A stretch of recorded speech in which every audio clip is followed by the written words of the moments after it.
इल्म आलिम को जिंदगी में ताअत का फल देता है और उसकी मौत के बाद अच्छे नताइज देता है।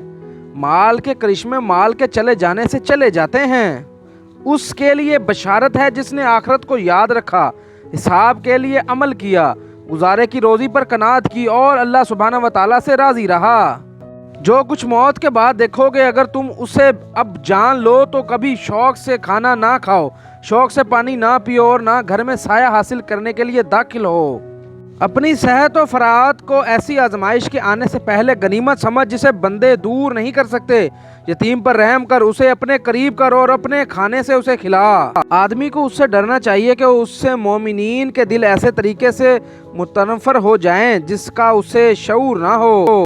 ऐ अल्लाह, मैं दिलों के मुतफरिक हो जाने से आपकी पनाह में आता हूँ। पूछा गया दिल के मुतफरिक होने से क्या मुराद है?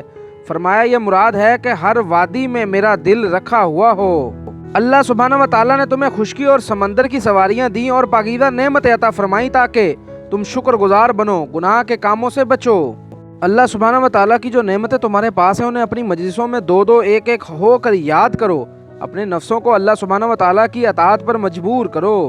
ये काम अल्लाह की तरफ से मेरे ज़िम्मे वाजिब है कि मैं तुम्हें मुफीद कामों का हुक्म दूँ और नुकसानदेह कामों से रोकूँ। जब बंदा अल्लाह की वजह से तवाज़ु इख्तियार करता है तो अल्लाह सुब्हानहू व तआला उसकी कदर व मंजिल बढ़ा देते हैं। जब बंदा तकब्बुर करता है तो अल्लाह सुब्हानहू व तआला उसे तोड़ कर नीचे गिरा देते हैं। तुम अपनी आखिरत के लिए अमल करो, तुम्हारे दुनिया के काम मुनजानिब अल्लाह खुद ही हो जाएंगे। ये बात जान लो कि कंजूसी के बाद सूरतें नफाक का शोबा हैं। उस दिन की बड़ी पेशी के लिए अपने आप को नेक अमाल से आरास्ता कर लो जिस दिन तुम अल्लाह के सामने पेश किए जाओगे और तुम्हारी कोई पुशीदा से पुशीदा बात छुपी ना रह सकेगी। जिस औरत के होंठ पतले हों उसमें गुस्सा ज्यादा होता है, जिस औरत के होंठ मोटे हों उसमें शहवत ज्यादा होती है। जिस औरत की गर्दन लंबी हो वो प्यार की भूखी होगी, जिस औरत की गर्दन छोटी हो वो दौलत की भूखी होगी। उसकी पूछगछ मत करो, जवाब तक हुई नहीं क्योंकि वो हो चुकी है। उसकी मशगूलियत इतनी है कि फुर्सत नहीं दे सकती। अपनी ज़रूरियत के लिए उससे दरख्वास्त मत करो जो उस काम में तुम्हारी कामयाबी पसंद नहीं करता।